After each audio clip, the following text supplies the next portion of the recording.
போயிருந்தோம். என் நண்பருக்காக நாங்கள் போயிருந்தோம். கதவு டோர் லாக்குன்னு இருந்துச்சு. அவங்களுக்குள்ளே ஏதோ டிஸ்கஸ் பண்ணிக்கிட்டு இருந்தாங்க. ஏன்னா திடீர்னு ஒரு 4-5 பேர் வந்து தாக்கிறதுக்கு வராங்க எங்களை. நாங்களும் சரி வேண்டாம் நாங்கள் போகிறனால எங்களை அடித்து, அதாவது நீங்கள் 2 பேரும் உங்கள் உயிரை எடுக்காமல் விட மாட்டோன்ற அளவுக்கு அடிக்கிறாங்க. இந்த ராஜேஷ் அப்புறம் இந்த ஆகாஷ் அப்படின்றவங்க அவங்க ஒன் ஆஃப் தி ஷேர் ஹோல்டரா? இல்ல சார், அவங்களுக்கும் இந்த ப்ராப்பர்ட்டிக்கும் எந்த சம்பந்தமும் இல்ல.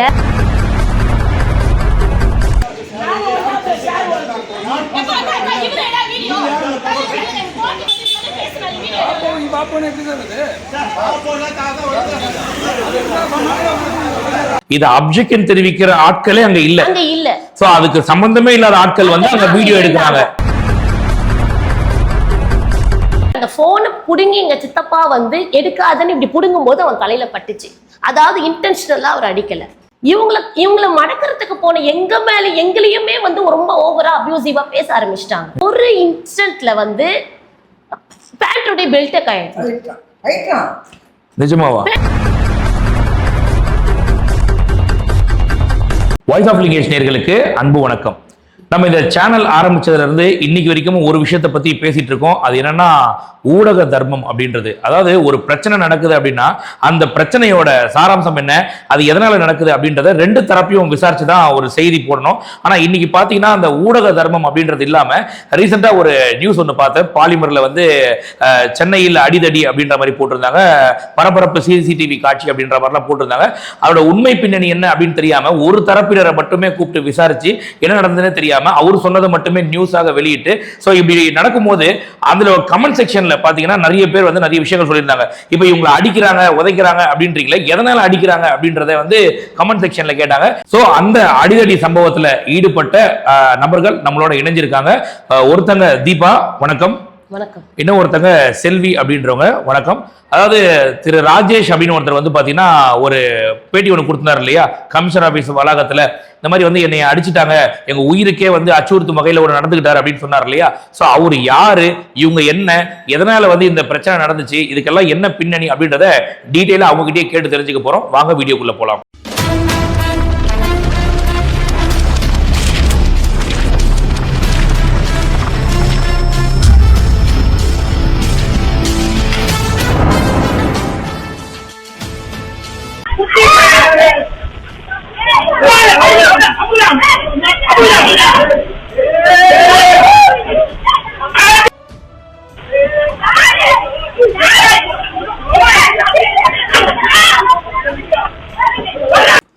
வணக்கம். சொல்லுங்க, என்ன நடந்துச்சு, எதனால அந்த இடத்துல ஒரு அடிதடி சம்பவம் நடந்துச்சு, நீங்க கொஞ்சம் டீடைலா சொல்லுங்களேன். சார், எங்களுடைய கூட்டு குடும்ப சொத்து 2006 வருஷம் சூட் ஃபைல் பண்ணியிருந்தோம். அது வந்து 2009 எங்களுக்கு 1/8 ஷேர் வந்து அலாட் பண்ணாங்க. அப்போ எங்கள் பாட்டி உயிரோடு இருந்தாங்க. பாட்டி 2018 இருந்தாங்க. நாங்கள் 2016 வந்து ஃபைனல் டிகிரி பெட்டிஷன் போட்டோம். சொத்து எல்லாருக்கும் பிரித்து தர்றது. அந்த 8 ஷேர்னா இப்போ 7 ஷேர் ஆயிடுச்சு பாட்டி இருந்தோன்னே. ஒவ்வொருத்தருக்கும் அவங்களுடைய குறிப்பிட்ட சொத்து வந்து பிரித்து தர்றதுக்கு நாங்கள் டோட்டலாக 4 ப்ராப்பர்ட்டியை போட்டு நாங்கள் கோர்ட்டில் பர்மிஷன் கேட்டிருந்தோம். கோர்ட்டும் எங்களுக்கு ஆர்டர் கொடுத்துட்டாங்க. அதாவது 23, 24 and 25 வந்து திரு அட்வொகேட் கமிஷனர் பாஸ்கர் என்றவர் வந்து எங்கேஜ் பண்ணிட்டு அவர் தான் வந்து இந்த அசஸ்மெண்ட்டை நடத்த போறவர். கோர்ட் ஆர்டர் இருக்கு, கோர்ட் ஆர்டர் இருக்கு சார். ஓகே. சோ கோர்ட் ஆர்டரோட தான் நீங்க வந்து எல்லாமே வந்து அந்த அட்வொகேட் கமிஷனர் எல்லாருக்குமே காலிங், யார் யாரெல்லாம் பார்ட்டிஸோ அவங்களுக்குலாம் கால் பண்ணியிருக்காங்க. முதல் நாள் நாங்கள் கொடுங்கையூர் போனோம். அந்த ப்ராப்பர்ட்டியை அசஸ் பண்ணி கிளியராக முடிச்சிட்டோம். அதுவும் ரிப்போர்ட்டுக்கு ரெடி ஆயிடுச்சு. செகண்ட் 24th வந்து சவுகார்பேட் ப்ராப்பர்ட்டியான சுந்தரமுதலி ஸ்ட்ரீட்டும் திருப்பள்ளி ஸ்ட்ரீட்டும் அசஸ் பண்ண நாங்கள் வந்தோம். எனக்கு என்னன்னா, இது வந்து 20 வருஷமா கேஸ் ஆடிட்டு இருந்துச்சு. அந்த 20 வருஷம் கேஸ் ஆடினது வந்து கோர்ட் ஆர்டர் வந்திருக்கு. இதை நீங்க வந்து சர்வேயரை வச்சு நீங்க அளந்துக்கோங்க அப்படின்னு சொல்லிட்டு கோர்ட் ஆர்டர் அடிப்படையில தான் நீங்க வரீங்க. சோ அதன் அடிப்படையில ஒரு இடமா அளந்துட்டே வரீங்க. அப்படி வரும்போது தான் நீங்க அந்த பர்டிகுலர் பிளேஸ் சவுகார்பேட்ல இருக்க அந்த ஒரு பிளேஸ்க்கு நீங்க வரீங்க. அங்க அந்த அடிதடி சூழல் நடந்ததுக்கான காரணம் என்ன, அதை மட்டும் விவரிங்க கொஞ்சம். அங்க வந்து நாங்க அசஸ் பண்ண போனோம் சார். போகும்போது அந்த பிரமிசஸ்ல அந்த ப்ராப்பர்ட்டியில one of the share holder கோபிகிருஷ்ணன்றவர் ஃபேமிலியோட ஃபர்ஸ்ட் ஃப்ளோர்ல அவர் வசிச்சுட்டு இருந்தார். அட்வொகேட் கமிஷனர் நோட்டீஸ்க்கு அவர் என்ன பண்ணாருன்னா, எனக்கு ஒரு வாரத்துக்கு முன்னால் ரத்த கொதிப்பு அதிகமாக இருக்குது, நான் வந்து மெடிக்கல் இதுக்கு ட்ரீட்மெண்ட்டுக்கு போகிறதுனால நான் இருக்க மாட்டேன், 1 வீக் கழித்து நீங்கள் வாங்கன்னு சொல்லி அவர் ரிப்ளை கொடுத்துருந்தாராம். அதை வந்து எங்களுக்கு இவர் சொன்னார், அட்வொகேட் கமிஷனர் சொன்னார். சர்வேயரும் வந்துட்டோம்னா நாங்கள் அவர் என்ன சொன்னாருன்னா அட்வொகேட் கமிஷனர் இது பில்டிங் வந்து super structure building. So each and every bounce வந்து 7 பேருக்கு 1095 ஸ்கொயர் ஃபீட்டை வந்து மீட்ஸ் அண்ட் பவுன்ஸ் பண்ண முடியாது சூப்பர் ஸ்ட்ரக்சராக இருக்கிறதுனால. ஸோ பேசேஜை வந்து நம்ம இது பண்ணிட்டு மெஷர் பண்ணிட்டு பேஸ் ஆன் அதை நான் வந்து ரிப்போர்ட் சப்மிட் பண்ணிக்கிறேன்னு சொன்னோன்னே சர்வேவர் என்ன சொன்னாருன்னா சரி நம்ம லாக் அவுட் பண்ண வேண்டாம். ஏன்னா கோபிகிருஷ்ணன் டோட்டல் பில்டிங்கே அவருடைய ஆக்குபேஷன்ல இருந்துச்சு. 13 போர்ஷன்ஸ், 2 ஸ்டோர், ஒரு குடவுன். ஆனா அது வந்து எல்லாருக்கும் சொந்தமான வீடு தான். 7 பேருக்குமே பொதுவான அது ஒரு ப்ராப்பர்ட்டி, ஹவுஸ் ப்ராப்பர்ட்டி அவருடைய பொசிஷன்ல அவர் வச்சிருக்காரு. நாங்க வந்து என்னோட கேள்வி என்ன, சாரி டு இன்டர்வியூ, என்னோட கேள்வி என்னன்னா 7 பேருக்கும் சொந்தமான ஒரு ப்ராப்பர்ட்டி, அந்த ப்ராப்பர்ட்டில அவர் மட்டுமே தான் அதை வந்து ஆக்குபை பண்ணிருக்காரு. அவர் ஆக்குபை பண்ணது மட்டும் இல்லாம இப்ப நீங்க வந்து நோட்டீஸ் எல்லாருக்குமே கொடுத்தீங்க, இந்த மாதிரி நாங்க வரோம் இந்த டேட்டுக்கு வரோம்னு கொடுத்தீங்க. கொடுத்தத வந்து அவர் வந்து மெடிக்கல் கண்டிஷன் சொல்லிட்டு பூட்டிட்டு போயிட்டாரு. சோ பூட்டின வீட்டை நீங்க உடைக்கலாம் கிடையாது, உடைக்கல, ஜஸ்ட் அப்படியே வெளியில அளக்கலாம்னு வந்திருக்கீங்க. அளக்கலாம்னு நாங்க ஒரு அசஸ்மெண்ட் பண்ணிட்டு இருந்தோம். நாங்க அது சம்பந்தமா சர்வேயர் கிட்ட பேசிட்டு இருந்தோம். ராஜேஷ் அந்த ஒரு அட்வொகேட் ஒருத்தர் வந்தாரு, அவர் கவுன்சில் ஆன் ரெக்கார்ட் கிடையாது.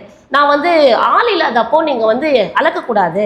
எங்க சித்தப்பா கமலக்கண்ணன் வந்து எங்களுடைய property with the permission of the court advocate commissioner எதிர்க்க தான் நாங்க வந்து அளக்க போறோம். டோர் லாக் பண்ணது நாங்க உடைக்கல, எதுவுமே நாங்க டிஸ்டர்ப் பண்ணவே இல்லை. அப்போ ஏன் நீங்க அப்ஜெக்ஷன் சொல்றீங்கன்னா இல்லை நீங்க அளக்கக்கூடாதுன்னு சொல்லிட்டு இருக்கும்போது இந்த ராஜேஷ் அப்புறம் இந்த ஆகாஷ் அப்படின்றவங்க அவங்க ஒன் ஆஃப் தி ஷேர் ஹோல்டரா? இல்ல சார், அவங்களுக்கும் இந்த ப்ராப்பர்ட்டிக்கும் எந்த சம்பந்தமும் இல்ல. எதுக்காக அவங்க அந்த இடத்துக்கு வந்தாங்க? அவங்க வந்து யாருடைய ரெப்ரசன்டேட்டிவ் நாங்க வந்தோம் இவருக்காக நாங்க வந்தோன்றாங்க. பட் எங்களுக்கு அவங்க இல்ல அந்த 7 ஷேர் ஹோல்டர்ல யாரோட அட்வொகேட்டா அவங்க இருக்காங்களா? அவங்க அட்வொகேட் கிடையாது சார். அட்வொகேட் கிடையாது. சோ அட்வொகேட்டும் கிடையாது, ஷேர் ஹோல்டரும் கிடையாது. அப்ப எதுக்காக அந்த இடத்துக்கு வந்ததா சொல்றாங்க? அந்த சொந்தத்துல கூட பிளட் ரிலேஷன்ஸ்லயும் அவங்க கிடையாது சார். ஓ அப்படி, ஓகே. கிடையாது. நாங்க வந்து பில்டிங்கை டிஸ்டர்பே பண்ணல, அவுட்டர் பேசேஜ் தான் நாங்க அளக்க போறன்றதுக்கு அவர் அப்ஜெக்ஷன் சொல்றதுக்கு நாங்க அவரோட வந்து ஆர்கியூ பண்ணிட்டு இருக்கும்போது இவர் வந்து வீடியோ ரெக்கார்ட் பண்ணாரு. யார் எடுத்தது வீடியோ? ராஜேஷ் எடுத்தாரு.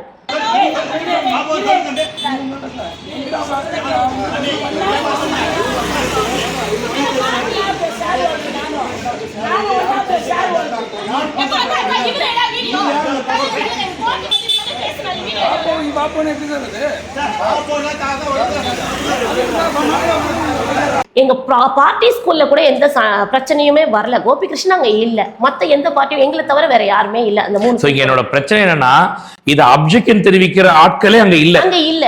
சோ அதுக்கு சம்பந்தமே இல்லாத ஆட்கள் வந்து அங்க வீடியோ எடுக்கிறாங்க. இவங்க வந்து வீடியோ ரெக்கார்ட் பண்ணும்போது நாங்க என்ன சொன்னோம், நீ ஏன் வீடியோ எடுக்கிற? கவுன்சிலர் அதாவது வந்து அட்வொகேட் கவுன்சிலுக்கு மட்டும்தான் அந்த பர்மிஷன் கோர்ட்டு கொடுத்துருக்கு, ஈவன் நாங்க கூட எடுக்கல, உங்களுக்கு எடுக்க வேண்டிய நீட் என்ன அப்படின்ன உடனே அவர் வந்து திடீர்னு அந்த ஆகாஷ்ன்ற பையன் கிட்ட கொடுத்தாங்க. ஆகாஷும் எடுத்துட்டு இருந்த உடனே நான் சொன்ன வீடியோ எதுக்கு எடுக்கிறேன்னு நாங்க போயிட்டு ஆர்கியூ பண்ணோம். அப்போ வந்து அவர் வந்து ஒரு மாதிரி என்ன சொல்றது டிஸ்கஸ்டிங்கான சில ஆட்டிடியூட்ஸ்லாம் பண்ணாரு. அவர் லேடிஸ் என்ன பண்ண என்ன இது என்ன அப்படி இப்படின்னு பேசுறது வந்து சொன்னேன், எடுக்காதரான்னு அந்த ஆகாஷ் கிட்ட சொல்லிக்கிட்டே இருக்கேன். அவன் மீறி வந்து கிட்ட வந்து இப்படி எடுக்கிறோம், லேடிஸ் வந்து இப்படி எடுக்கிறோம், மோர் க்ளோசர். அதாவது நீ எடுக்கிற டிஸ்டன்ஸ்னு ஒண்ணு இருக்கு, மோர் க்ளோசர். அதாவது வந்து அது பர்టిక్యులரா உங்களை ட்ரிகர் பண்ணனும் வேணும்னே அப்படின்றதுக்காக பண்ணிருக்காங்க. பண்றான் அபியூசிவான சில ஆட்டிட்யூட்ஸ்லாம் பண்ணா, லிப்ல இப்படி பண்றது ஒரு மாதிரி. ஒரு இன்ஸ்டன்ட்ல வந்து பேண்டோட பெல்ட்டை கழட்டுறான்.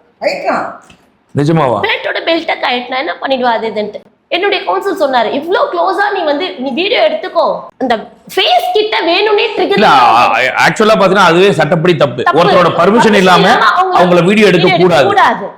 கரெக்ட். அது இன்னொரு விஷயம் என்னன்னா இது 7 பேரோட ப்ராப்பர்ட்டி, இது குடும்ப சொத்து. இது நீங்க வந்து கோர்ட்டுக்கு போயிருக்கீங்க, கோர்ட் ஆர்டரோட வந்திருக்கீங்க, எல்லாமே லீகலா மூவ் பண்றீங்க. அப்படி இருக்கும்போது பார்ட்டி அப்ஜெக்ஷன் தெரிவிக்கலாம். அது இதுக்கு சம்பந்தமே இல்லாத ஆட்கள், அந்த பிரமிஷன் சம்பந்தமே இல்லாத ஆட்கள் வர்றதுன்றது ரொம்ப தப்பு. ஓகே, அவங்க வீடியோ எடுத்ததும் தப்பு, அவங்க அங்க வந்ததும் தப்பு. ஓகே, இங்க எதனால அந்த கை கலப்பு ஏற்படுது, எங்க ஆரம்பிச்சது அதை சொல்லுங்க.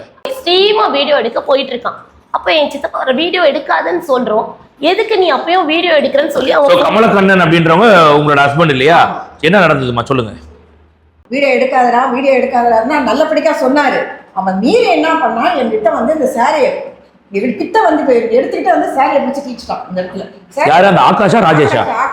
ஆகாஷ்ன்றது 19 வயசு பையன். ஓகே, கிழிச்சிட்டவொடனே இவர் எகிரி இந்த போனை பிடிச்சாரு. போனை பிடிச்சவொடனே அவன் வந்து கழுத்துல வந்து விட்டுட்டாரு. உடம்பு சரியில்லாது, 65 வயசு ஆகுது. இந்த கையை வச்சு அடிச்சான். அடிச்சவங்க தான் சோ வந்து கமலக்கண்ணன்ற ஒரு போனை மட்டும் தான் புடுங்கினாரு. சோ அதுக்கு இவன் தான் ஃபர்ஸ்ட் அசால்ட் பண்ண ட்ரை பண்ணிருக்கான். அத பார்த்துட்டு உன்னதான் என்னோட பையன் சந்தோஷ் வந்து தாத்தாவை போட்டு அடிக்கிறீங்க சீனியர் சிட்டிசன் வயசானவர்னு சொல்லிட்டு அவரை போய் தடுத்து அடிக்கிறதுக்கு போன உடனே என்ன பண்றாங்க இவங்க ரெண்டு பதிலுக்கு ஆகாஷ் வந்து என் பையனை தாக்குறான். இருங்க தாக்குன உடனே இவன் வீடியோ எடுத்துட்டு இருந்த ராஜேஷ் வந்து அவங்க கூட சேர்ந்து 2 பேரும் சேர்ந்து அட் அ டைம் அவனை தாக்குனாங்க. தாக்குன உடனேதான் என் சித்தப்பா பையன் வந்து அருண் நாங்க நின்றுட்டு இருக்கும்போது 2 பேரும் சேர்ந்து அடிக்கிறீங்கன்னு சொல்லி ராஜேஷை விலக்கி விட்டுட்டு எதுக்கு அடிக்கிறேன்னு சொல்லி போன உடனே ஒரு இன்ஸ்டன்ஸ்ல 2 பேரும் சேர்ந்து அடிச்சு இவங்கள மடக்கிறதுக்கு போன எங்க மேல எங்களையுமே வந்து ரொம்ப ஓவரா அபியூசிவா பேச ஆரம்பிச்சிட்டாங்க. பேசின உடனே இது கை கலப்பு ஜாஸ்தி ஆயிடுச்சு. இல்ல இதுல ஒரு விஷயம், அதாவது ஒரு வயசானவர் அப்படின்னும் போது அவன் கை வைக்கும் போது கண்டிப்பா ஆட்டோமேட்டிக்கா ட்ரிகர் ஆகத்தான் செய்யும். சோ ட்ரிகர் ஆகும். அந்த இடத்துல ஒரு கை கலப்பு ஏற்பட்டிருக்கு. தடுக்க போன உங்களையுமே வந்து பாத்தீங்கன்னா சாரி கிழிஞ்சிருக்கு அப்படின்ற ஒரு ஸ்டேட்மெண்ட் ஒண்ணு சொல்லியிருந்தாங்க அவங்க. அதாவது பூட்டை உடைச்சிருந்தா அப்ப அதை நீங்க எடுக்கிறதுல ஒரு நியாயம் இருக்கு.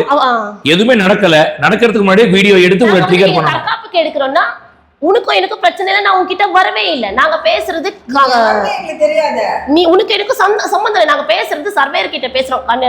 கன்வின்சிங்கா இங்க வெளியில இருந்தே எடுத்துருங்களேன் சார் அப்படின்னு நாங்க கன்வின்ஸ் பண்றோம். இதுல இவங்க அன்னீடு தேவையில்லாத அன்னோன் பர்சன்ஸ் இவங்க நாங்க ஏன் தேவையில்லாதவங்களை போயிட்டு நான் அடிக்கணும்னா என்ன இல்ல அவரு ராஜேஷ் வந்து அந்த நியூஸ்ல அவர் கொடுத்த பேட்டியில என்னோட ஃப்ரெண்டுக்காக நான் வந்திருந்தேன். யார் அவரோட ஃப்ரெண்டு? அவர் வந்து பத்மாவதினி one of the share holder இருக்காங்க சார். அவங்களுடைய சன் வந்து அட்வொகேட் காமேஷ் அவரோட ரெப்ரசன்டேஷனுக்கு வந்திருந்தாருன்னு சொன்னாரு. ஓகே, எனக்கு என்ன ஒரு கேள்வினா ஜஸ்ட் எனக்கு புரிய வைங்க. இப்ப நீங்க போனது கோபி கிருஷ்ணன் ஆக்குபை பண்ண ப்ராப்பர்ட்டிக்கு போயிருக்கீங்க, காமேஸ்வரன் ஆக்குபை பண்ண ப்ராப்பர்ட்டிக்கு போல. அப்ப ராஜேஷ் எதுக்காக அந்த இடத்துக்கு வரணும்? அதுதான் சார் நாங்களும் கேள்வியா கேட்கிறோம். அதாவது அங்க எய்தர் பத்மாவதி வந்திருக்கலாம், இல்ல காமேஸ்வரன் வந்திருக்கலாம், இல்ல அவங்க அட்வொகேட்ஸ் யாரு, ஏன்னா அவங்க ஷேர் ஹோல்டர்னால வந்திருக்கலாம், அவங்களோட அட்வொகேட் வந்திருக்கலாம். இவரு வந்து பிரச்சனை ஆரம்பமே அந்த வீடியோ கவரேஜ் தான். அவங்க என்ன சொல்றாங்கன்னா அவங்க அடிச்சதுனால தான் நாங்க வீடியோ எடுத்தோம், அந்த வீடியோ எடுத்ததுனாலதான் இந்த பிரச்சனையே வந்தது. எனக்கு என்னன்னா ராஜேஷ் அப்படின்றவரு காமேஷோடைய ஃப்ரெண்டு, அவருக்காக வந்தாரு. ஆகாஷ்ன்றவர் யாரு? காமேஷோட ரிலேட்டிவா யாராவது? அவரு யாரோ அக்காவுடைய தத்து பையன் வந்து ஸ்டேஷன்ல ரிப்போர்ட் பண்ணாரு சார். தத்து பையன்? ஆமா, அடாப்டட் சன்னு சொன்னார். பட் எங்களுடைய இதுல அது யாருமே இல்ல. ராஜேஷ் வந்து ஒண்ணுமே இல்ல, அந்த போனை புடுங்கி எங்க சித்தப்பா வந்து எடுக்காதுன்னு இப்படி புடுங்கும் போது அவன் தலையில பட்டுச்சு. அதாவது இன்டென்ஷனலா அவர் அடிக்கல, போனை புடுங்கினாரு. வீடியோ எடுக்காதுன்னு புடுங்கும் போதுதான் அவன் தலையில பட்டுச்சு. போனை புடுங்கும் போது அதை அடிச்சுட்டாருன்னு சீனியர்ஸ் அவர் மேலயும் கம்ப்ளைண்ட் கொடுத்தாங்க. ஆக்சுவலா நீங்க போனது ஒரு பர்பஸ்க்காக போனீங்க. நீங்க போனது ஃபர்ஸ்ட் ப்ராப்பர்ட்டி இல்ல, ஆல்ரெடி எல்லா ப்ராப்பர்ட்டிக்கும் போனீங்க. அங்கெல்லாம் எந்த பிரச்சனையுமே இல்ல. இந்த ப்ராப்பர்ட்டிக்கு வரீங்க, அந்த ப்ராப்பர்ட்டிக்கு சம்பந்தமே இல்லாத ஆட்கள் வந்து அங்க நிக்கிறாங்க. அவங்களுக்கும் இதுக்கும் சம்பந்தம் கிடையாது. அது வேணும்ட்டே வந்து பாத்தீங்கன்னா அவங்கள வீடியோ எடுத்து ட்ரிகர் பண்ணி நீங்க பூட்டையும் உடைக்கல, எதுவுமே பண்ணல. இத்தனைக்கும் கவர்மெண்ட் கோர்ட் ஆர்டரோட போயிருக்கீங்க. அங்க போனதுக்கு அப்புறம் ஒரு சிச்சுவேஷனை கிரியேட் பண்ணி இவங்களே ஆம்புலன்ஸை வர வச்சு இவங்களே அனுப்பிட்டு. என்னோட கேள்வி என்னன்னா, அட்வொகேட்ஸ் வந்தாங்க, வந்த அட்வொகேட்ஸ் மேபி அவங்களோட அட்வொகேட்ஸா கூட இருக்கட்டும், பிரச்சனை கிடையாது. அவங்க கிட்ட ஸ்டே ஆர்டர் ஏதாவது இருந்துச்சா ஸ்டாப் பண்றதுக்கு? அதுதான் சார் நான் கேட்டேன். நீங்க வந்து அளக்க கூடாதுன்னு சொல்றீங்க இல்லையா, எய்தர் ஏதாவது ஸ்டே ஆர்டர் இருக்கா, இல்ல நாங்க லாக் பிரேக் பண்ணோமா? எதுவுமே இல்லையே, அங்க எதுவுமே விதிமீறல் எதுவுமே நடக்கல. மேபி ஒரு அட்ஜஸ்டபிள் திருப்பி எதுக்கு இந்த ப்ராப்பர்ட்டிக்கு இன்னொரு ஒரு நாள் நம்ம செலவு பண்ணி வந்தாலும் அது பூட்டி தான் இருக்கும். மேபி சம் ரீசன்ஸ் சொல்லுவாரு. அதனால நம்ம வெளியிலேயே அந்த பேசேஜ் அளந்துட்டு போலான்னு இருக்கும்போது தான் அவர் ஸ்ட்ரிக்டா வந்து இல்ல நீங்க வெளியில கூட நீங்க அளக்க கூடாது, வெளியில அளந்தா கூட அவருடைய பிரசன்ஸோட தான் அளக்கணும்னு சொன்ன உடனேதான் எங்க சித்தப்பா சொன்னாரு, இதுல நாங்களும் one of the share holder, நாங்க வந்து கரெக்ட் இல்லையா? இது வந்து 7 பேரோட அந்த பில்டிங், அது 7 பேருக்கும் சொந்தமான பில்டிங். அவர் முதல்ல லாக் பண்ணி வச்சதே ரொம்ப பெரிய தப்பு. அவரோட போர்ஷனை லாக் பண்றதுக்கு அவருக்கு ரைட்ஸ் இருக்கு, என்டையர் பில்டிங்கும் லாக் பண்றதுக்கு அவருக்கு ரைட்ஸ் கிடையாது. அப்படி இருக்கும்போது அவர் லாக் பண்றதே பெரிய தப்பு. சரி, நீங்க லாக்க உடைக்கவும் இல்ல, வெளியில தான் அளக்குறீங்க, அதையும் பண்ண விடாம வந்து அவங்க தடுத்தாங்க. இது நடந்திருக்கு. ஆமா சார். ஓகே, அதுக்கப்புறம் ஸ்டேஷன்ல நடந்துச்சு. ஸ்டேஷனுக்கு போனோம், கம்ப்ளைண்ட் கொடுத்தோம். அதுக்கப்புறம் என்ன சொன்னாங்க, சரி ஒரு நாள் கழிச்சு அடுத்த நாள் விசாரணைக்கு ஸ்டேஷன்ல இருந்து எங்களை வர சொன்னாங்க. போன உடனே அங்க காமேஸ்வரன் அண்ட் ராஜேஷ் 2 பேரும் உள்ள இருந்தாங்க. எஸ்ஐ சார் வந்து ஜெயச்சந்திரன் சார் வந்து ஃபர்ஸ்ட் அவங்கள சொன்னாரு. ஒரே ஒரு கேள்வி, எஸ்ஐ ஜெயச்சந்திரன் சொன்னீங்க இல்லையா, அந்த ஆபீசர் வந்து இன்வெஸ்டிகேஷன் நேர்மையான முறையில் நடத்தினாரா? ஆமா சார். எதுக்காக கேக்குறேன்னா, எங்க கிட்ட சொன்னது என்னன்னா, அம்மா அவங்க ஸ்ட்ரேஞ்சர்ஸா கூட இருக்கட்டும், but assault is done. Assault ஒண்ணு நடந்திருக்கு, உங்க பசங்க எக்ஸாக்ட்லி என்னதான் வந்து ஒரு போனை புடுங்கினதா இருக்கட்டும், அவங்க பதிலுக்கு அடிச்சதா இருக்கட்டும், அங்க ஒரு நீங்க வந்து எனக்கு போன் பண்ணி எனக்கு வர வச்சிருக்கணும். இந்த மாதிரி இது மாதிரி நடக்குது சார், நீங்க வாங்க, எங்களுக்கு கூப்பிட்டுருக்கணும். ஆல்ரெடி நாங்க வந்திருக்கணும், நீங்களும் எனக்கு கால் பண்ணி இன்ஃபார்ம் பண்ணிருக்கணும். நீங்களா வந்து போயிட்டு அசால்ட் பண்ணது இதுவும் உங்க சைடு ஒரு தப்பு தான் அப்படின்னு சொல்லும்போது we accept and admit that. So நீங்க அக்செப்ட் பண்ணிட்டீங்க, அதாவது எங்க சைடுல தப்பு இருக்கு. அடிச்சோம், அடிச்சதே இல்லைன்னு சொல்லல. ஆனா அவன் என்ன பண்ணதுனால அடிச்சோன்றதை நாங்க தெளிவா அவர்கிட்ட சொன்னோம். எங்களோட இன்டென்ஷன் அவனை அடிக்கணும்ன்றதும் பிரச்சனை கிடையாது. கொலை முயற்சி அவனை கொலை பண்ண வேண்டிய தேவையும் எங்களுக்கு கிடையாது. எங்களை விசாரணைக்கு ஸ்டேஷனுக்கு கூப்பிடுறாங்க. சரி நாங்கள் போகிறோம். போயிட்டு அவர் வந்து எஸ்ஐ ஜெயச்சந்திரன் ஒருத்தர் விசாரிக்கிறார். இதை விசாரித்து நான் போட்டால் 2 பேர் மேலேயும் எஃப்ஐஆர் போடுவேன். ஏன் சார் எங்கள் மேலே எஃப்ஐஆர் போடணும் அப்படின்னு கேட்குறேன். இல்லை நான் 2 பேர் மேலேயும் செய்யும்போது 2 பேர் மேலேயும் எஃப்ஐஆர் போடுவேன். எங்களை கார்னர் பண்ணி கேஸை வாபஸ் வாங்குன்ற மாதிரி எங்களை வற்புறுத்துறாங்க. என்னோட இன்னொரு கேள்வி, எஸ்ஐ ஜெயச்சந்திரன் அப்படின்ற ஒரு நேர்மையான முறையில 2 பேரையும் உட்கார வச்சு இன்வெஸ்டிகேட் பண்ணாரா? ஏன் எதனால கேக்குறேன்னா, ராஜேஷ் என்றவரு அந்த எஸ்ஐ ப்ராப்பரா இன்வெஸ்டிகேட் பண்ணல, எங்க தரப்பை கேட்கவே இல்ல, 2 பேர் மேலேயும் எஃப்ஐஆர் போடுவேன் அப்படின்னு சொன்னாருன்னா அதை பத்தி கொஞ்சம் சொல்லுங்களேன். அவர் என்ன முதல்ல சொன்னாருன்னா, இது சிவில் நேச்சரான ஒரு கேஸ், இதுக்குள்ள நாங்க வரமாட்டோம். ஏன்னா இது கோர்ட் ஆர்டரோட வந்திருக்கீங்க, நான் வரமாட்டேன். ஒண்ணு. அடுத்து நானா உங்களை காம்ப்ரமைஸ்க்கு இன்சிஸ்ட் பண்ண மாட்டேன். அது according to your wish. So consequences யோசிக்கீங்கன்னு ஃபேக்டா சொன்னாரே தவிர டெசிஷன் எங்களுக்கு இன்சிஸ்ட் பண்ணல. இந்த டெசிஷன் எடுங்கன்னு இன்சிஸ்ட் பண்ணல. இப்போ இந்த கேஸ் எந்த கட்டத்துல இருக்கு? இப்போ அவங்க கமிஷன் ஆஃபீஸ்ல கம்ப்ளைண்ட் கொடுத்துருக்காங்க சார். அது என்னன்னா C2 போலீஸ் ஸ்டேஷன்ல இன்வெஸ்டிகேஷன்ல அவங்க சாட்டிஸ்ஃபைடா இல்லையா, ரொம்ப பயாஸ்டா இருக்காங்கன்ற மாதிரி கொடுத்துருக்காங்க. ஆமா, அவர் பேட்டியில சொல்லியிருந்தாரு. ஸோ போலீஸ் ஸ்டேஷன்ல என்ன சொன்னாங்க, அது மாதிரி நியூஸ் சேனல்ல டெலிகாஸ்ட் ஆயிருக்கு அப்படின்னும் போது தாராளமா டெலிகாஸ்ட் அப்படி ஒரு நியூஸ் சேனல்ன்றது மீடியா எடுக்கிறது எக்ஸாக்டா போடணும். முன்னா என்ன நடந்துச்சு என்னன்றது தெரியும். இவங்க யாரு சம்பந்தப்பட்ட விஷயத்த ஃபுல்லா தெரிஞ்சுட்டு போகணும். பார்ட் ஆஃப் த மேட்டர் போட்டா அப்ப உண்மையான பாதிக்கப்பட்டவங்க எங்க போய் சொல்லுவாங்க? தேவையில்லாம ராஜேஷ் கமலக்கண்ணன் மேல கேஸ் இருக்குது, அருண் மேல கேஸ் இருக்குன்னு தேவையில்லாம ஆமா சொல்லியிருந்தாரு. அவங்க மேல நிறைய கேஸ் இருக்குன்னு. அவர் மேல ஆல்ரெடி நிறைய கம்ப்ளைண்ட் இருக்கு அவங்க 2 பேர் மேலேயும். கமலக்கண்ணன் அப்புறம் இன்னொருத்தர் அருண்.